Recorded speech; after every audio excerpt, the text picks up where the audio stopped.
Hello friends, आप सबका स्वागत। मैं हूं डॉक्टर शंकर सानप। हम डिस्कस कर रहे हैं अभी अबाउट ह्यूमन बॉडी एनाटॉमी। चौथा हमारा सिस्टम आज हम डिस्कस करेंगे वो है, टुगेदरली हम चर्चा करेंगे इस सिस्टम पे ऊपर। एक है स्केलेटल, दूसरा है मस्कुलर। क्योंकि दोनों का काम लगभग सिमिलरली साथ में एक साथ एक दूसरे मिलके होता है, तो इसलिए हम एक साथ स्टडी करेंगे। तो सबसे पहले हम डिस्कस करते हैं अबाउट ह्यूमन स्केलेटल। उसका क्या रोल है?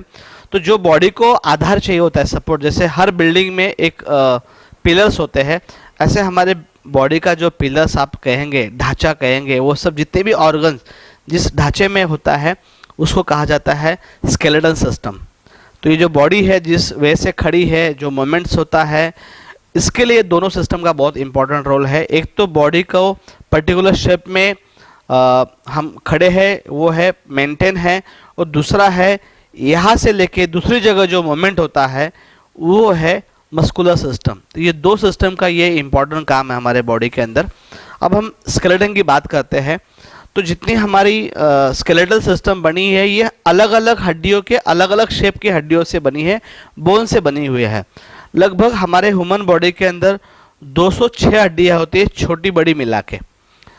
उसमें दो टाइप के बोन्स होते हैं। लंबे जो होते हैं that is called long bones, जो कि मेन पैर, थाइज में होते हैं, हाथ में होते हैं। बाकी जितने भी उंगलियां हैं, जॉइंट होते हैं, स्कल का है, अलग अलग जगह होता है, उसको स्मॉल बोन्स कहा जाता है। तो कुल मिला के 206 बोन्स हैं, और ये पूरे बॉडी जिस स्ट्रक्चर पे खड़ी है वो है स्केलेटल सिस्टम। तो अगर हम स्केलेटन की बात करें, दो बोन्स जहाँ आपस में जुड़ते हैं उसको जॉइंट कहा जाता है। इसमें एक बहुत अच्छी बात है, कोई भी हमारे ह्यूमन बॉडी के जो जॉइंट्स हैं और जो हड्डी है वो एक दूसरे से एकदम टच नहीं है, दे आर डिटैच। स्पेस होता है, उस स्पेस की वजह से जॉइंट मूवमेंट होती है। तो ये जो स्पेस होता है वहाँ पे दोनों को जोड़ने वाले जो कार्टिलेज होता है, लिगामेंट्स, ये मिल के जॉइंट होता है, और वहाँ पे इसका बहुत इंपॉर्टेंट रोल है, वो है हमारा मस्कुलर सिस्टम। अब हड्डियाँ जो है वो अंदर का पिलर हो गया बॉडी का, और ये जो हड्डी है इसी से हमारे हाइट बढ़ती है। जब हम बच्चे होते तो बोन्स हमारे छोटे होते हैं, जैसे बोन बड़े हो जाते हैं आदमी की हाइट बड़ी हो जाती है। अब जो बोन्स है, जो जॉइंट्स हैं, वो अपने आप में मूवमेंट नहीं कर सकते हैं, तो उसको मूवमेंट करने के लिए प्रेशर चाहिए होता है। तो वो काम हमारे मसल्स का होता है।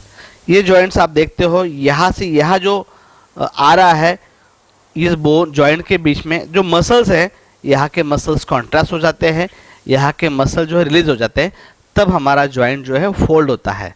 तो मसल्स का काम है हमारे बॉडी के जितने भी छोटी और बड़ी मूवमेंट्स है, चलना। अभी मैं आपसे बात कर रहा हूँ because of muscles. Brain muscles को कंट्रोल करते हैं, ब्रेन से मैसेज जाता है कि आपको ऐसे मूवमेंट करनी है, तब मसल्स हमारे मूवमेंट करते हैं, और वो मूवमेंट जो है हड्डी के थ्रू हो जाती है, जॉइंट्स के थ्रू हो जाती है। तो मसल्स की अगर हम बात करें, लगभग हमारे बॉडी में 656 मसल्स हैं, छोटे बड़े मिला के। इसमें भी बोन की तरह जहाँ बड़े बोन है वहाँ बड़े मसल्स होते हैं, जहाँ छोटे बोन है वहाँ छोटे मसल्स होते हैं। तो हड्डी को पूरा जो कवर अप होता है वो मसल से होता है, और उसके ऊपर एक लेयर होती है, वो स्किन होती है। तो यहाँ पे जो मेन प्रॉब्लम है, अगर हम दोनों की बात देखें, तो अगर हम स्केलेटन सिस्टम के अंदर देखें तो जॉइंट्स जो है उसकी एक प्रॉब्लम होती है, वह जॉइंट पेन, आर्थराइटिस। जब हमारे जॉइंट डिजेनरेटिव हो जाते हैं उसको आर्थराइटिस कहा जाता है।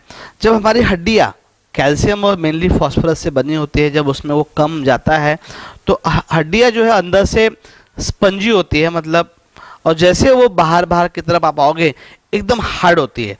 अगर हम कंपैरिजन करें तो हमारे जो बोन्स हैं 6 टाइम ज़्यादा स्ट्रॉन्ग है स्टील से भी, इसलिए नॉर्मली हम मार लगने पे जल्दी टूटता नहीं है। बट जब यही हड्डियों में कैल्शियम या फॉस्फोरस की कमी हो जाती है तो अंदर से वो थोड़े स्पंजी हो जाते हैं, वीक हो जाते हैं, तो बड़ा एक्सीडेंट होने पे वो ब्रेक हो जाते हैं, उसको फ्रैक्चर कहा जाता है।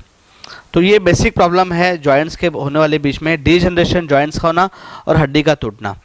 तीसरा जो प्रॉब्लम है जो जॉइंट्स में होता है वो सूजन आ जाना, और उसमें तो कई बार जो साइनस फ्लूइड है उसमें इन्फेक्शन या तो सूजन आ जाती है, जिसको आमवात, रूमेटिज्म, आर्थराइटिस कहा जाता है। अगर हम मसल्स की बात करें, मसल्स में क्या बीमारी होती है? जब हमारे ब्रेन से, एक्चुअली ये मसल्स का हम नहीं कह सकते, बट मसल की वीकनेस अक्सर हमें हो जाती है। ब्रेन का मैसेज अगर कम पहुंचता है तो मोमेंट कम हो जाना, या मसल्स में वीकनेस आती है तो हमारे हाथ जो है कांपना शुरू हो जाते हैं, ताकत कम पड़ जाती है तो हम पूरा ताकत से कोई सामान उठा नहीं पाते। तो ये कुछ मसल्स में कमज़ोरी आने वाले हैं, मसल प्लाज्म हो जाना, पेन करना मसल, ये कुछ बेसिक प्रॉब्लम है मसल की। तो ये डिटेल में हम डिस्कस करेंगे, उसकी दवाई भी हम बाद में डिस्कस करेंगे अगले पार्ट में। Thank you very much.